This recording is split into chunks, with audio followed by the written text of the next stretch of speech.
My dear ones, I never imagined that I would sit down to share a story like this. For decades, I locked it deep inside my heart, believing silence was safer than truth.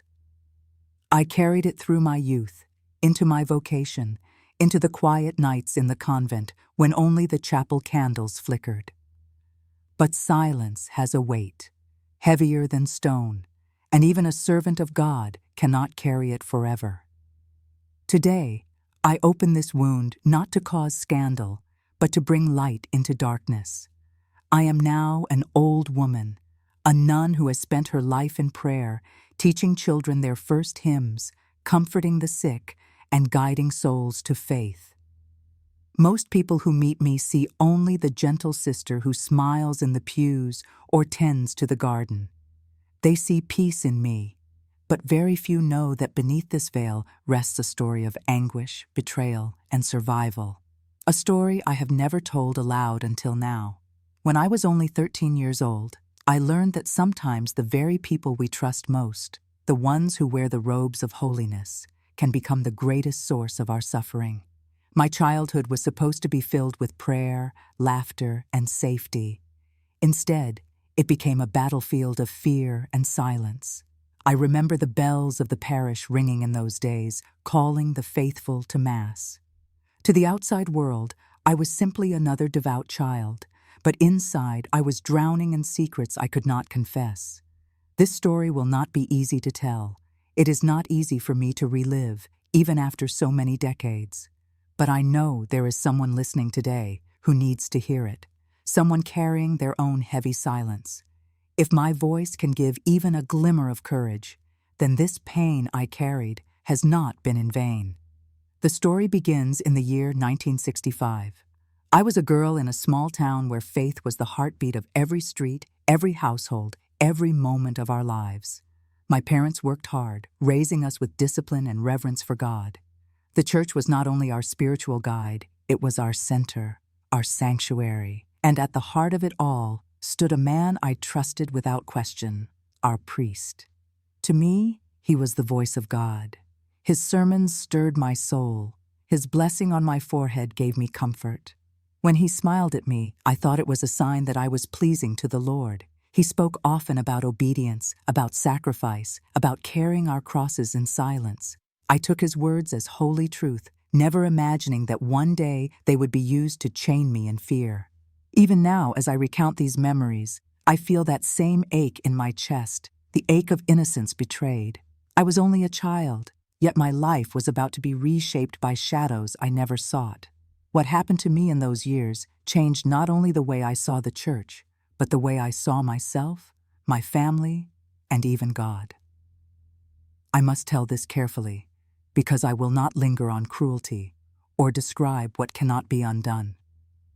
What matters is the weight it left on my soul, the silence, the shame, and later, the small miracles that carried me through. Yes, there was horror, but there was also grace, and that is the reason I can speak to you today. So listen closely, dear ones, for this is not only a story of a priest who hurt me, but also of a God who saved me, of a young girl who thought she was broken forever, and of a woman who discovered that even the deepest wounds can be healed by faith and love. The beginning of my tragedy came in that same year, 1965, when I turned 13. It started so quietly I almost missed it. The way he called me aside after catechism, the way his hand lingered too long when he blessed me, the way his words turned from guidance to threats whispered in the shadows of the confessional. At first, I believed it was my imagination. I told myself I was sinful for even questioning his behavior, but my heart knew. My heart knew that I was stepping into a darkness I did not understand. That year would mark the end of my childhood, and it would mark the beginning of a silence that nearly destroyed me. I often look back on those early years before the shadows fell, and I remember them as a time of simple faith. My childhood was shaped by wooden pews polished by generations of knees, by the smell of incense rising in the nave, by the sound of choir voices echoing off stone walls. For us, life was measured by bells, the angelus at dawn, the chimes at noon, the toll at dusk. My parents reminded us every day that God was the center of our lives, and as the only daughter in a devout family, I was treated with both tenderness and strictness. My father worked long hours, always tired, but always present on Sundays. He carried pride in seeing his children dressed neatly for Mass, heads bowed as we walked into the church. My mother, devoted and gentle, insisted on morning prayers at the table before we ate. To her, holiness was woven into daily routines, washing linens for the altar, sending us to school with rosary beads tucked into our pockets. There was no corner of our lives untouched by faith. Our priest, the one who would later cause me such torment, was in those days a figure of admiration. He baptized my cousins, blessed my parents' home, visited the sick, and prayed over their beds. When he walked through the town, people greeted him as if he carried God himself in his very footsteps. To a child of 13, he seemed untouchable, above ordinary men, above question. I remember the warmth in his smile when he placed his hand on my shoulder. Back then, I thought it was fatherly love, an extension of God's mercy. I could never have imagined what it would become, but those early days were filled with innocence. I sang in the parish choir, my voice small but eager, lifting hymns alongside children my age. After Mass, we would skip stones near the river or share apples while still in our Sunday clothes, the lace of our dresses catching sunlight. I loved to write little prayers in a notebook, asking God to protect my family, to forgive me when I fought with my brothers, to bless our town. I was shy, but hopeful. The church itself was like a second home to me. I loved the stained glass windows, especially one where sunlight poured through the image of the Virgin Mary. I used to sit beneath it after school, letting the colors fall across my face, imagining she was watching over me. I whispered secrets to her that I told no one else. To me, Mary was not just the mother of Christ. She was my confidant, my guardian. It was at her statue that I often knelt and prayed, promising to serve God faithfully no matter what life would bring. Our community was small, and every festival was centered around the parish. On Corpus Christi, we decorated the streets with flowers, creating carpets of petals for the procession. I remember one year, kneeling as the priest passed by with the monstrance, sunlight blazing against the golden vessel. I felt overwhelmed by a sense of awe, as though heaven itself had leaned close to earth for a moment. That memory stayed with me for years, even when my trust was broken. I tell you these things because I want you to understand how much trust I carried in my heart. I want you to see how fully I believed, how safe I felt under the gaze of the church. It is important because betrayal only cuts deep when it strikes through the very fabric of what you hold sacred. The love and reverence I felt for my faith made what came after all the more devastating. Looking back, I see small signs I ignored. Times when the priest's attention lingered too long, when he found reasons to single me out, when his words had a sharpness hidden beneath their sweetness. But at that age, I had no tools to question authority. My world was built on obedience. If a man of God asked for silence, you gave it. If he said you must trust, you did. Yet in that same year of 1965, the warmth of childhood began to cool. I noticed how he often called me to stay after catechism, when the others had already left. He would speak of obedience, of purity, of my duty to serve without question. He told me I was special, chosen by God to carry heavier crosses than other children. At first, I believed him. I felt proud that someone so respected saw me as different. I thought it meant I was destined for holiness. But in quiet moments, doubts crept in. Why did my stomach tighten when he asked me to stay behind? Why did I feel uneasy when he placed his hand on mine during prayers? These were not feelings I had when kneeling before the Virgin's statue or when praying the rosary with my mother. No, this was different. This was something I did not understand. At 13, I could not name it, but my soul knew. Something was wrong, and yet I remained silent, out of trust, out of fear, out of the belief that to question him was to question God, that silence would become my prison. The first time it happened, it did not begin like an act of violence. It began with trust. That is the cruelest part. When you believe someone carries the authority of God, you do not see danger in their smile. You do not question the tone of their voice. You simply obey. It was in the spring of 1965.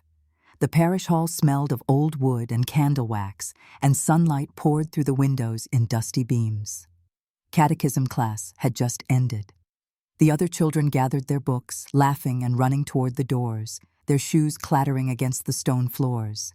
I was preparing to leave as well when Father placed a hand on my shoulder and said gently, "Stay a moment, child. I want to speak with you." There was nothing unusual about that request.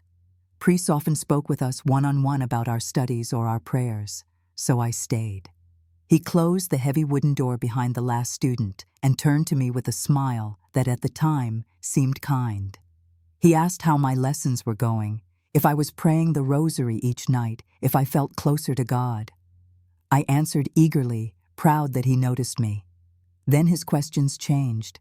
He asked if I trusted him. I said yes, of course, he was my priest. He asked if I wanted to serve God with all my heart. Again, I said yes.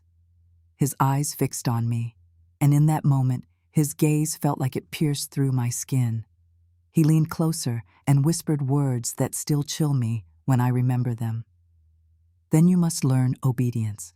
Obedience to me as God's voice in your life. At 13, I did not know what those words meant, but they sank into me, weaving themselves into my conscience like thorns.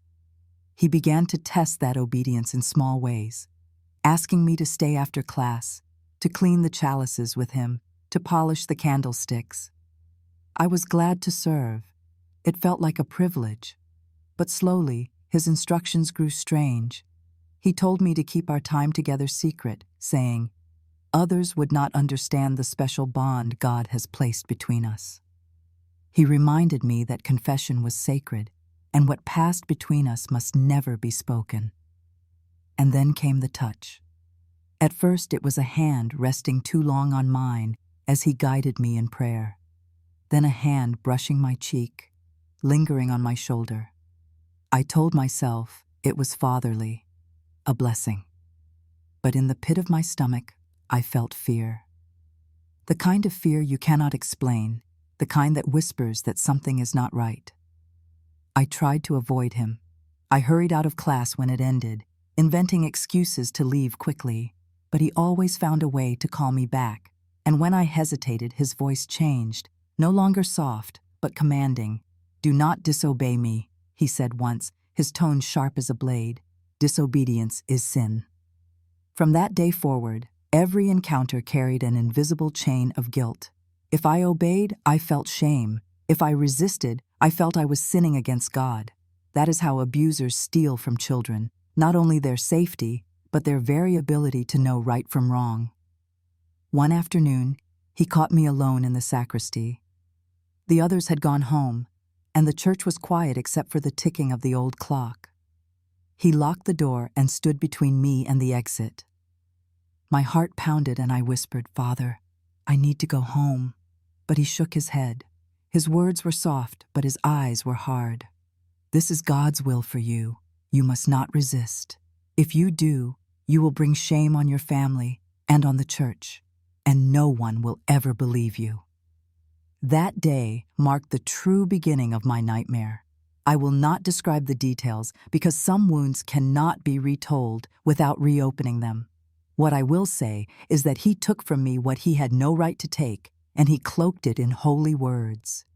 When it was over, he knelt before the crucifix, making the sign of the cross, and told me to pray for forgiveness.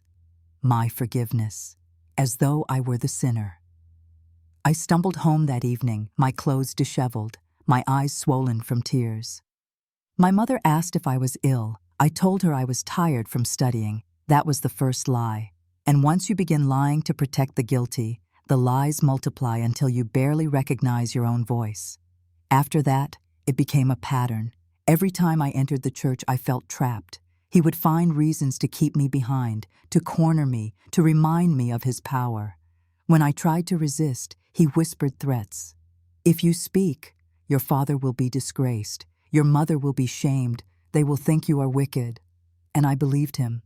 I believed that silence was my only way to protect my family. I began to change. The cheerful, talkative girl I once was faded. I no longer laughed with my friends after Mass. I stopped singing in the choir. I cut my hair short, wore looser dresses, tried to make myself invisible. My teachers noticed my grades slipping. One asked, "What is happening to you? You were such a diligent student." I had no answer, only silence. Night after night, I lay awake in my bed, staring at the ceiling beams, trembling at every creak of the house. I prayed desperately to the Virgin Mary, asking her to protect me, to hide me under her mantle. But heaven felt far away, and the walls of my world were closing in. The worst part was the confusion. Part of me still wanted to believe he was a man of God, that I was mistaken, that perhaps the sin was mine. He told me so often that I had tempted him, that my smiles were to blame, that I must repent. And I believed it. I believed that maybe I had done something to invite this, and that thought tore me apart inside. Looking back now, I see clearly. None of it was my fault. But as a child, I could not see that truth. I carried the burden of guilt that did not belong to me. And each day that passed, it grew heavier, pressing down on my soul like a stone. The betrayal had begun, and with it, the silence that nearly destroyed me. The days that followed blended into one another, each one heavier than the last. What had begun as isolated moments became a pattern I could not escape. Every week, sometimes several times, he found reasons to keep me back after class or call me into the sacristy. Each time, the fear grew stronger, and yet so did my silence. I was only 13, and I believed the words he spoke when he said, "If you tell anyone, they will think you are lying. They will say you are wicked." He painted a picture where I was not the victim, but the sinner, and I carried that lie inside me as though it were truth. I prayed longer hours, knelt until my knees ached, begged God to forgive me for something I had not done. At home, the change in me became clear. My mother asked why I no longer hummed while I washed the dishes, why my eyes were always downcast. My father noticed how my appetite shrank, how my dresses hung looser as the weight fell from my small frame. They worried, but I gave them only excuses. "I am tired, Mama. I am fine, Papa."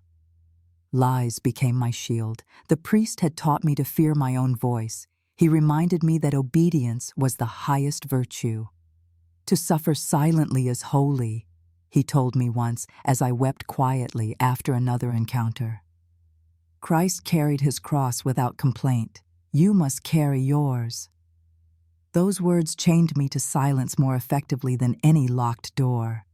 School was no refuge. I fell behind in lessons I once loved. My handwriting grew shaky. My grades slipped from excellent to failing. Teachers questioned me gently, but I had no answers. Friends drifted away, unsure how to comfort the girl who no longer smiled. I became a shadow at the back of the classroom, a ghost wandering the corridors. At night, the nightmares began. I would wake in a cold sweat, heart pounding, convinced I heard his voice outside my door. Sometimes I imagined his footsteps on the stairs. I pushed my dresser against the door, praying it would hold, though he was not there. Even in my own home, I felt hunted. The whispers in my mind were worse than any footsteps. What if it is my fault? What if I smiled too much? What if I did not pray hard enough? Shame sank its claws into me, convincing me that I was somehow guilty. He reinforced this by telling me that my very presence tempted him. "You must pray harder," he would say, "for your weakness brings sin into the world." At 13, I believed him. I thought my soul was stained. I began to change my appearance, desperate to disappear. I cut my hair unevenly, no longer caring if it looked nice. I wore baggy clothes, hoping to hide the body I was learning to hate. I avoided mirrors, unable to bear the sight of my own reflection. Each day I tried to erase myself, but still he found me. Still he reminded me that I was his to control. There were moments when I nearly spoke. Once, a teacher placed her hand on mine and asked softly, "Child, are you safe at home?" My lips trembled. The words rose up, but before I could answer, I remembered his threats. "If you tell, your parents will be ruined. No one will believe you." I swallowed the truth and simply nodded. The teacher gave me a long look, but she said nothing more. Another time, during confession with another priest visiting from a nearby parish, I wanted to cry out the whole truth. I wanted to pour my pain into the shadows of the confessional. But when I opened my mouth, I could only whisper vague sins. "I am disobedient. I am unworthy. I am unclean." The visiting priest gave me a light penance and told me to trust in God's mercy. He never knew that I had been begging for rescue.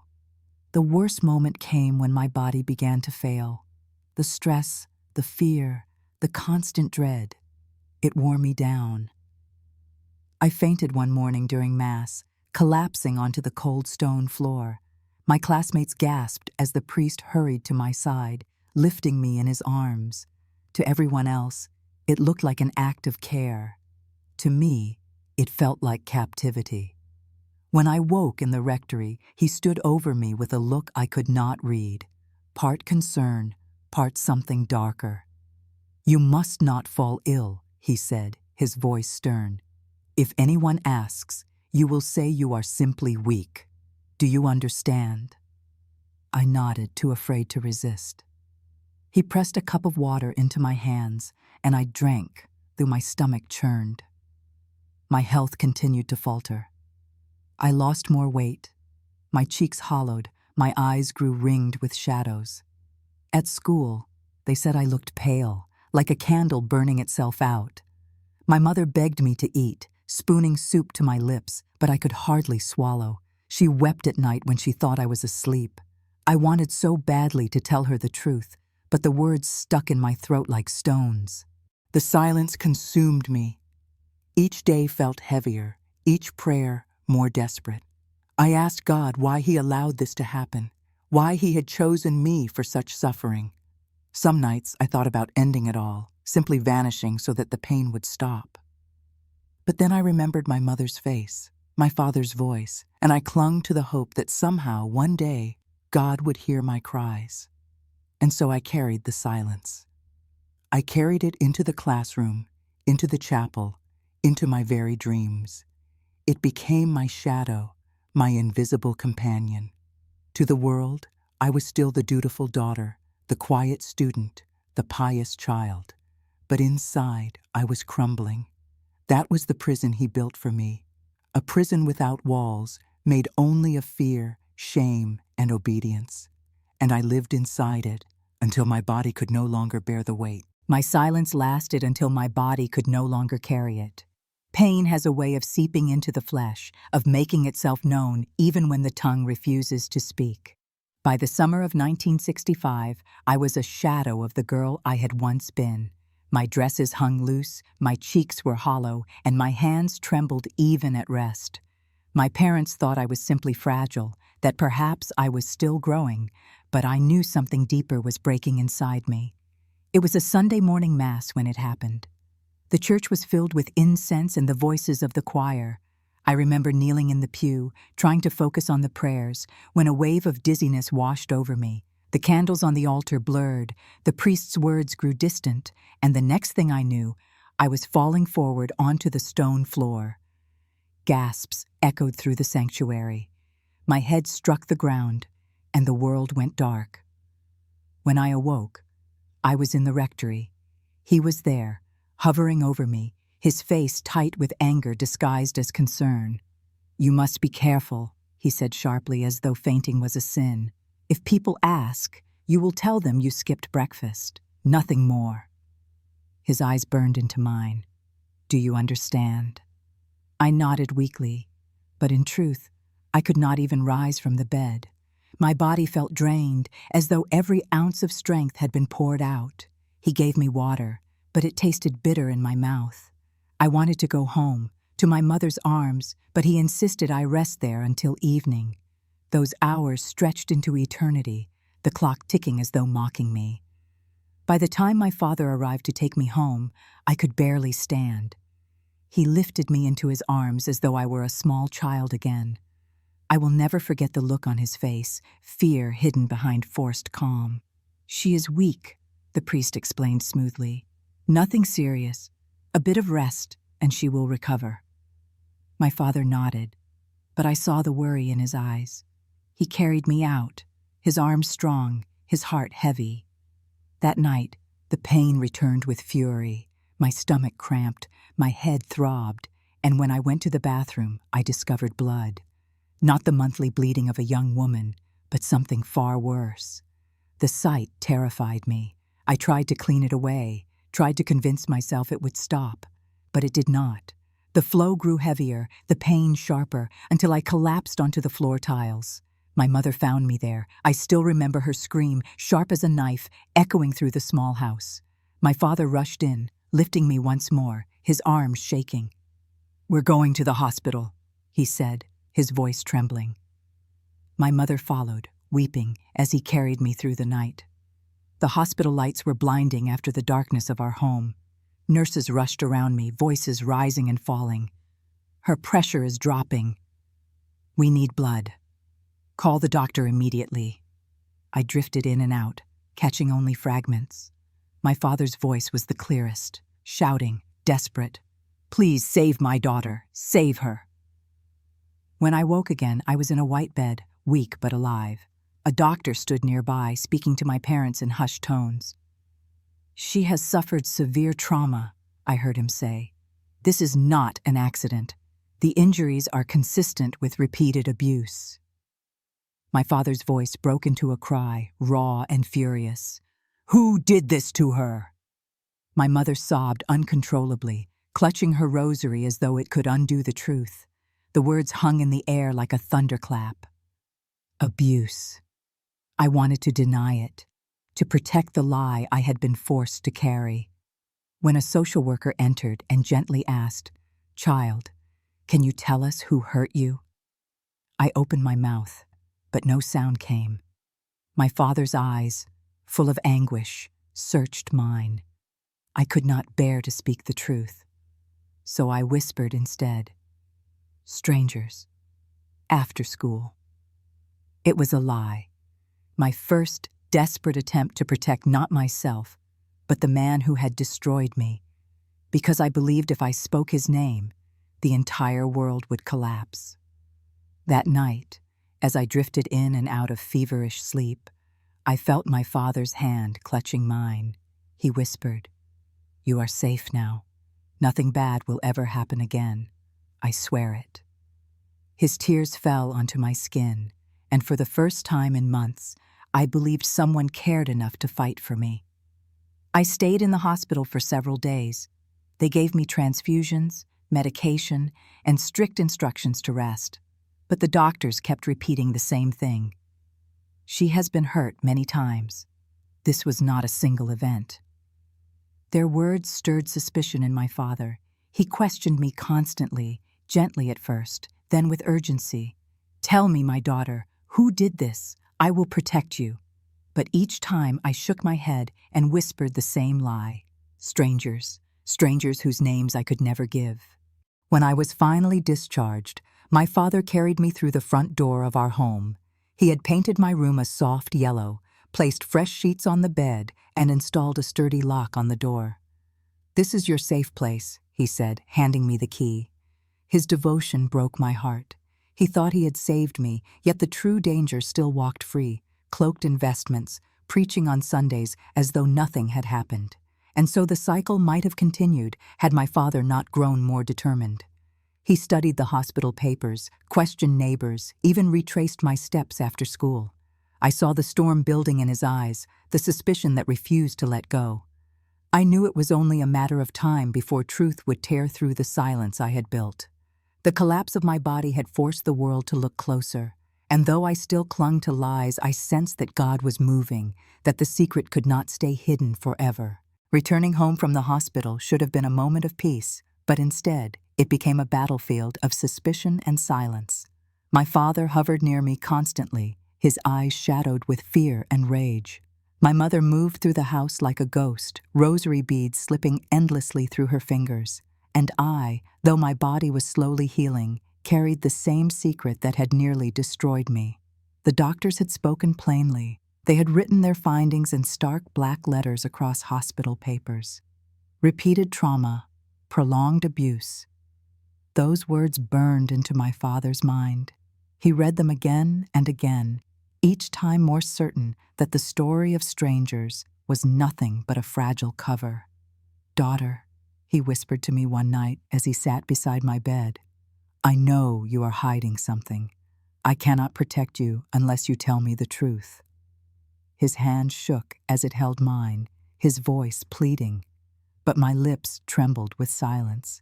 I feared not only the priest's threats, but also the destruction of my family's world. How could I tell them that the man they trusted with their souls was the same man who had shattered mine? How could I look into my father's eyes, knowing it would turn his faith into fury? The priest, meanwhile, continued his charade of holiness. On Sundays, he raised the chalice high, his voice echoing through the church. "This is my body, given up for you." And I felt sick, for I knew how twisted those words had become in his hands. He still sought me out, even after my collapse, warning me to keep quiet. "Do not bring shame upon your family," he hissed once when I tried to avoid him after Mass. "If you tell, no one will believe a weak little girl over a man of God." But the cracks in his armor were beginning to show. My father's suspicion grew sharper with every passing day. He noticed how my eyes darted whenever the priest came near. He saw how my hands trembled when his name was spoken. And though I said nothing, a father knows. One afternoon, I overheard an argument between my parents behind their bedroom door. My father's voice thundered. "Something is wrong here, Connie. You can see it in her eyes. She is terrified every time that man is near." My mother's voice cracked. "You cannot mean the priest. He baptized our children. He blessed our home. He is a servant of God." My father's reply was a growl of anguish. "Then tell me, who else could have done this? Who else had such access, such power over her?" My heart pounded as I pressed my ear to the door. I wanted to shout the truth, but fear chained my tongue. I crept back to my room and cried into my pillow until sleep finally took me. Days later, the storm finally broke. My father had gone to the hospital to request copies of my medical reports, determined to send them to a specialist in Philadelphia. When he returned, his face was pale, his hands clutching the folder as though it contained poison. He found me in the living room, my mother in the kitchen humming a hymn, trying to pretend life was normal. He sat across from me, eyes burning with both pain and certainty. "Daughter," he said quietly, "the doctors wrote everything down. This was not one attack. This was many. For months." His voice shook. "Tell me the truth. Who did this to you?" Before I could answer, the door creaked open. The priest stepped inside without knocking, as though he owned our home. He smiled politely at my father, then turned his gaze to me. That smile, that mask of holiness, made my stomach twist. My father stood abruptly, his chair scraping across the floor. "Why are you here?" he demanded. The priest spread his hands calmly. "I came to check on her. I worry for her soul." "Her soul?" my father spat. He threw the folder onto the table, papers spilling across the wood. "Do you know what these say? They say my daughter has been abused again and again, and she trembles every time you come near." The priest's eyes flickered, but he kept his voice smooth. "She is confused. Trauma clouds the mind. You must not believe." "Enough!" my father roared. He turned to me, kneeling so our eyes met. His voice broke into a whisper. "Please, daughter, I beg you. Was it him? My throat tightened, my heart hammering against my ribs. The priest's eyes bore into me sharp and threatening, daring me to speak. My father's eyes, in contrast, were full of pain, but also of love, desperate to protect me. For months I had carried the weight of silence, but in that moment I felt it crack. Tears streamed down my face as I whispered the words I had feared. Yes, it was him. The room fell silent, as though the air itself had stopped. My father closed his eyes, his body trembling. My mother dropped a dish in the kitchen, the crash ringing like a bell of doom. The priest's face twisted, his mask of calm slipping away to reveal fury. "You ungrateful child," he hissed. "Do you know what you have done?" But before he could take a step toward me, my father was on him. With a roar I had never heard before, he shoved the man back against the wall. "You dare!" my father shouted, his fists clenched. My mother screamed for him to stop, but he was beyond reason. Years of trust, of reverence, of blind obedience, shattered in a single moment of truth. Neighbors rushed to our home, drawn by the noise. They found my father holding the priest by his collar, his eyes wild with fury. Police were called. Chaos filled our street as officers arrived, pulling my father away and questioning everyone in the house. I, trembling but resolute, told them the truth. Every word, every threat, every lie. The priest denied it all, of course. He called me delusional, claimed I had been led astray by demons. But the doctor's reports, my father's testimony, and eventually my own unwavering voice painted a different picture. For the first time, my silence had been broken, and though I did not yet feel free, I knew the tide had turned. The truth was no longer hidden in the shadows. It had emerged, and it would change everything. The night after the police came to our home, I lay awake in my bed, staring at the ceiling. My body still shook from the storm that had erupted inside our walls. The silence of our house felt heavy, broken only by the creaks of old wood and my mother's muffled sobs behind her bedroom door. My father had not spoken much since the officers left, but the fire in his eyes told me everything. This was not over. In the morning, word had already spread through the town. Small towns do not keep secrets well, especially when they involve men in robes. Neighbors whispered in clusters at the market, women exchanged nervous glances as they stirred their pots, and men shook their heads in disbelief. Some avoided us altogether, crossing the street when we walked by. Others, with cautious kindness, offered quiet words. "We believe you." But there were many who muttered under their breath, questioning why I had turned against a man of God. The church bells still rang that Sunday, but the pews were filled with unease. When the priest entered, his eyes swept across the congregation with practiced calm, though I could see the cracks in his mask. He spoke of forgiveness, of false accusations, of the dangers of listening to the voices of darkness. My chest tightened as he glared in my direction. For a moment, doubt slithered into my heart. Would they believe him over me? He was, after all, their shepherd. I was just a frightened girl with a trembling voice. But then, something remarkable happened. When Mass ended and the congregation filed out, a woman I had known since childhood approached me quietly.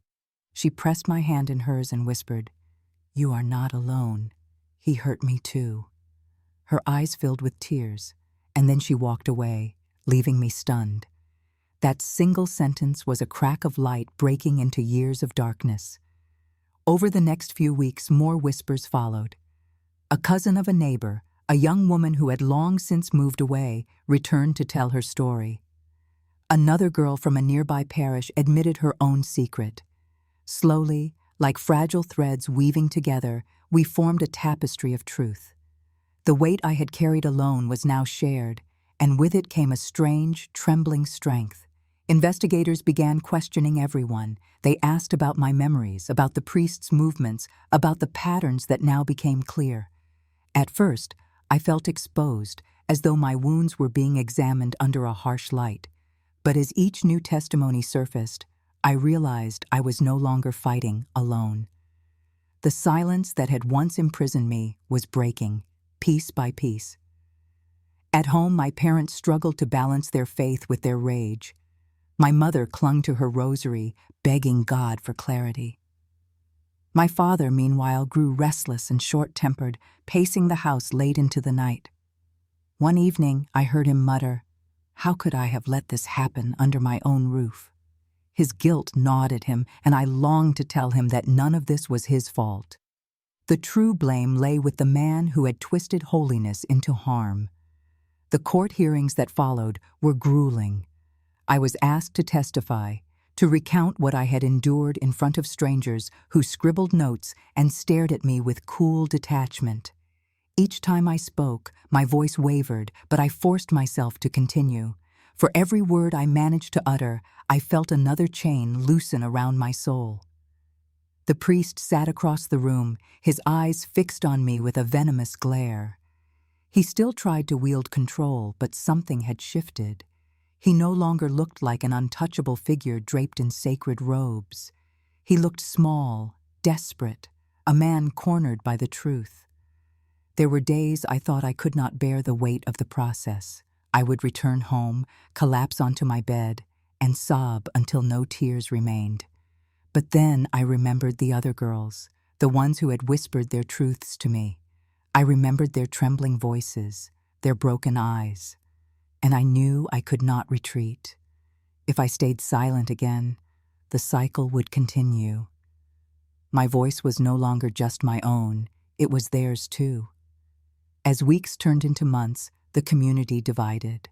Some parishioners clung to denial, insisting the priest was a victim of lies. Others, armed with courage, demanded justice. Old friendships fractured, families argued. The church, once a place of unity, became a battlefield of faith and fear. I watched all of this unfold, torn between guilt for the division and relief that the silence was finally shattered. One night, as I knelt in prayer, I whispered words I had not dared speak before. God, if you are real, then let truth prevail, not just for me, but for all of us. In that moment, I felt a strange peace wash over me, not because everything was resolved, but because I finally believed that my voice mattered. The breaking of silence did not heal me overnight. My nightmares still returned, my scars still ached, my trust still faltered, but I was no longer alone in the darkness. My secret had become testimony, my whispers had become echoes, and my story had joined with others to form a chorus that could not be silenced again. For the first time in years, I felt the faint glimmer of hope that maybe, just maybe, this would lead to justice. The day of the trial came with a weight I can hardly describe. The courthouse was not a cathedral, yet it held a kind of sacred gravity. Every step I took toward its doors felt like crossing a threshold between my past and my future. My parents walked on either side of me, their faces pale but resolute. My mother clutched her rosary in one hand, whispering silent prayers. My father's jaw was clenched tight, his hand pressing firmly on my shoulder as though to remind me that he was there, even if his own soul trembled with guilt. Inside, the air was heavy with whispers, the shuffle of papers, the scraping of chairs. Reporters gathered in corners, their pens poised, hungry for words they could twist into headlines. At the front sat the priest, no longer in his vestments, but in plain dark clothes. Stripped of his robes, he looked smaller, but his eyes still burned with a cold defiance. For years he had commanded entire congregations with those eyes. Now he turned them on me, trying to summon the old fear. But I refused to bow my head. The prosecution began with testimonies, one after another. Each voice was a candle lit in the darkness. Women stood, some trembling, some fierce, each recounting their truth. With every story, the weight of silence shattered further. When it was finally my turn, my legs shook so badly I thought they might fail me. I walked to the stand, feeling the eyes of the entire courtroom on me, and swore to tell the truth. As I spoke, my voice wavered at first, but then steadied. I told them about the years of manipulation, the fear, the collapse of my body and spirit. I spoke of the whispers that had become shouts, of the courage borrowed from the women who stood before me. I avoided details that cut too deeply, but I gave enough for the truth to stand in the open air. There were moments when I felt myself breaking, when the priest's glare tried to silence me, but I pressed forward. Because in that room, truth was stronger than shame. The defense tried to paint me as confused, as a girl misled by memory, as someone poisoned by resentment. Their words sliced at me, but each time they tried to dismantle my story, I remembered the others. We could not all be mistaken. We could not all be lying. The truth was no longer a fragile thread. It was a rope braided from many voices, too strong to sever. My parents watched from their seats, my mother with tears streaming down her cheeks, my father gripping the bench so tightly his knuckles turned white. For years he had prayed in that man's church, trusted his words, allowed him into our home. Now he sat in a courtroom, listening as the mask of holiness fell away to reveal the predator beneath. The trial stretched on for days, each one a battle. Witnesses came forward, documents were read, arguments flared. I learned to steel myself against the cold machinery of the legal system, where lives are dissected and stories are treated like puzzles to be solved. But I also learned that even in those walls, justice could be pursued, however imperfectly. The final day arrived with a storm outside, rain lashing against the courthouse windows as though heaven itself bore witness.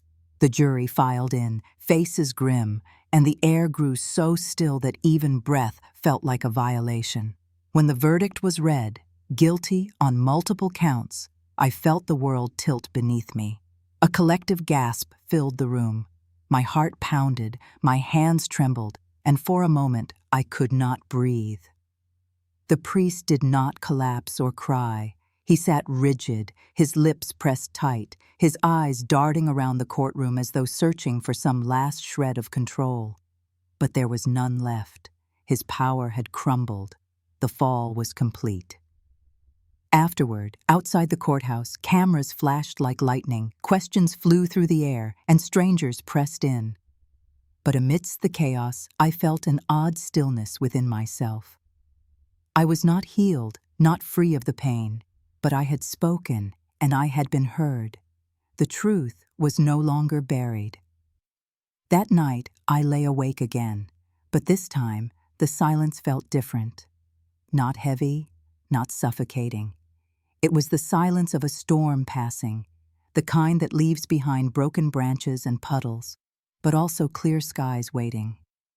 I knew healing would take years, maybe a lifetime, but I also knew that justice, however fragile, had been served. For the first time, I allowed myself to believe that God had been with me all along, not in the voice of a man who twisted scripture, but in the courage that rose inside me when I felt weakest, and in the voices of others who joined me in truth. The fall of one man could not undo the harm he had done, but it was the beginning of something new, a path forward, a chance at light. After the trial ended, many people believed the hardest part of my journey was behind me. They congratulated me, told me I was brave, that justice had been served, that I could finally move on. But the truth is, the days that followed were some of the hardest I had ever faced. The courtroom gave me a voice, but it did not erase the memories that haunted me in the quiet hours of the night. For months, I woke to the sound of imagined footsteps in the hallway. Shadows stretched long across the walls, and I would sit up in bed, heart racing, convinced that he was still there, waiting to corner me. The mind does not obey verdicts. It does not stop trembling just because a gavel has fallen. My parents tried to shield me, but they were carrying their own grief. My mother prayed longer than ever before, her rosary worn thin from the hours she spent holding it. She told me again and again that God had never abandoned me, but I could see the doubt flicker in her eyes when she thought I wasn't looking. My father threw himself into work, his silence even heavier than before. Sometimes I wondered if he blamed himself more than he blamed the man who had betrayed us all. I tried to return to ordinary routines, reading, walking, sitting in the chapel, but everything was different. Even the familiar scent of candle wax and old wood in the church stirred conflicting emotions. The walls of the sanctuary had once felt safe, but now they carried echoes of fear. Each hymn sung by the congregation was a reminder that voices could be twisted, that holiness could be weaponized. There were days I could not pray. I would sit with my head bowed, the words refusing to come, as though they had been stolen from my lips. In those moments, I felt like a stranger in my own faith. I wondered if I would ever again be able to separate God's love from the pain inflicted in His name.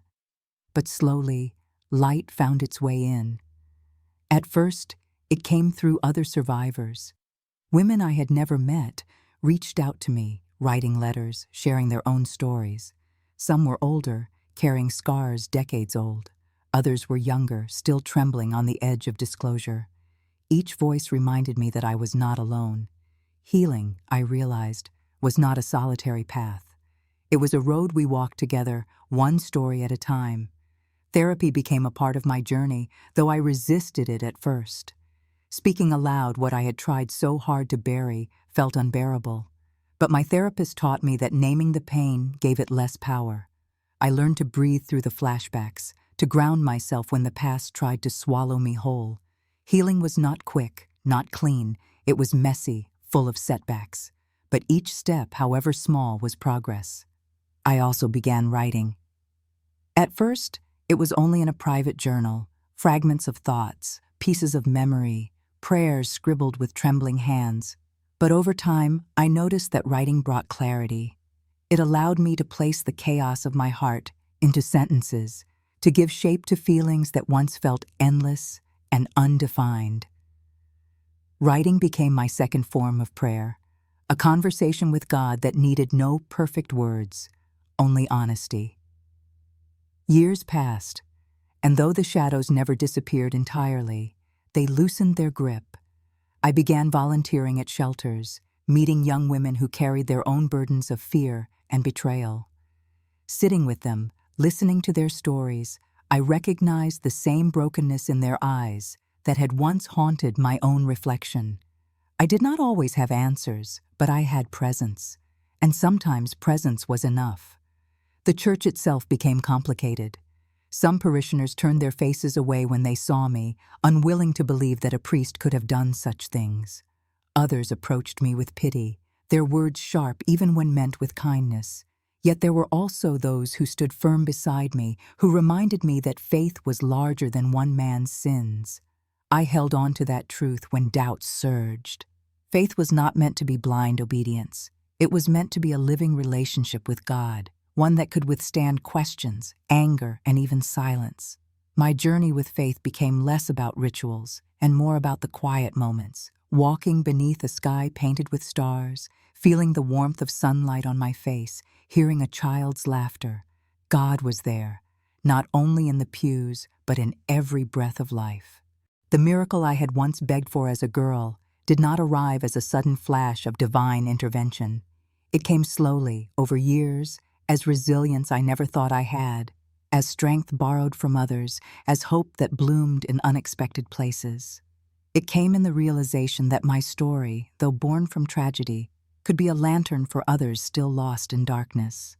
Even now, I carry scars. Some nights are heavier than others, but I no longer collapse beneath their weight. Instead, I rise again and again, not because the pain is gone, but because I have learned that survival is itself a sacred act. Healing is not a destination. It is a road I will walk for the rest of my life. And along that road, I have found a new kind of faith, one not defined by the fall of a man, but by the enduring presence of grace. I used to believe miracles were sudden flashes of the divine, heaven splitting open, angels descending, the unbearable weight of suffering lifted in an instant. For years I prayed for that kind of miracle. I begged for the nightmare to end, for my pain to be erased as though it had never existed. But that miracle never came. What I received instead was something quieter, yet infinitely more powerful. It began on a winter morning, nearly a decade after the darkest years of my life. The chapel was empty, except for me. The stained glass windows glowed faintly with the rising sun, casting fractured colors across the stone floor. I had come not to pray, but to sit in silence. For so long, Prayer had felt like an obligation, a ritual that left me hollow. But that morning, something stirred differently.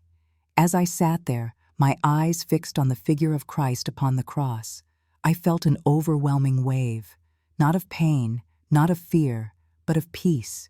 It was not dramatic. No voice thundered from the heavens. The walls did not shake. It was simply a stillness that filled me, a quiet voice that whispered in my heart, "You are not broken. You are mine, and I have carried you through it all." Tears streamed down my face, but they were not the tears of despair I had known so well. They were tears of release. For the first time, I felt the separation between my suffering and my soul. What had been done to me did not define me. The cruelty I endured was not the end of my story. My life was more than pain. It was survival, resilience, and now, grace. That was my miracle, not the undoing of the past, but the reclaiming of myself, not the absence of scars, but the knowledge that those scars no longer held the power to silence me. From that day forward, I began to live differently. I no longer asked God why it happened. Instead, I asked, what now? What could I do with the life that had been spared, with the strength that had been forged in fire? The answer revealed itself slowly in the faces of those I met, in the quiet calls of service that drew me outward. I devoted myself to helping others who had suffered in silence. I visited shelters, spoke in small gatherings, listened to survivors who trembled with the same fear that once consumed me. Many times I shared my story, not for pity, but as proof that healing was possible. I told them that faith did not mean pretending the pain never happened. Faith meant walking through the fire and still daring to believe in tomorrow. The miracle also unfolded in my relationship with my parents. For years, our home had carried the weight of unspoken sorrow. But as time passed, we began to speak openly. My mother told me she had always feared losing me to despair, but seeing me rise again renewed her own faith. My father, though still a man of few words, once looked at me with tear-filled eyes and said, "You are stronger than I ever knew." That moment was itself a healing gift. Even the church, with all its flaws, became a place I could return to, not blindly, but with eyes open and heart guarded. I knew institutions could fail, that humans could twist sacred roles into weapons. But I also knew God's presence was not bound by their failures. The miracle was realizing that my faith did not belong to them. It was mine, personal and unshakable, rooted not in men, but in God alone. Years later, I took vows as a nun, not because I wanted to escape the world, but because I wanted to dedicate my life to light. People often ask me how I could choose this path after everything that happened. My answer is always the same. My faith was never in the hands of the man who hurt me. My faith was in the one who carried me when I collapsed, who never let go, even when I felt abandoned. The day I professed my vows, standing before the altar, I felt that same stillness I had known in the chapel years earlier, a peace that surpassed words, a certainty that my life, though marked by suffering, was also marked by redemption. And now, when I look back on my journey, I see the miracle not as a single moment, but as a thread woven through it all. The miracle was the resilience that kept me alive. It was the courage to speak when silence felt safer. It was the strength to keep walking when despair told me to stop. It was the grace to find joy again, even in small things: a sunrise, a child's laughter, a song sung in the dark. To anyone listening now who carries their own hidden pain, I want you to know this: you are not alone. You are not broken beyond repair. Your story does not end in the shadows. Even if your miracle does not come in the form you expect, it may still come. In your survival, in your healing, in the quiet strength that rises inside you day after day. I once believed my tragedy defined me. Now I know it was only a chapter. The miracle is that I am still here, still breathing, still hoping, still believing. And if I can rise from the ashes of my past, then so can you. That is the story of my life, of my suffering, of my healing, and of my miracle. And it is not the end. It is the beginning of a new chapter, one written not in fear, but in faith.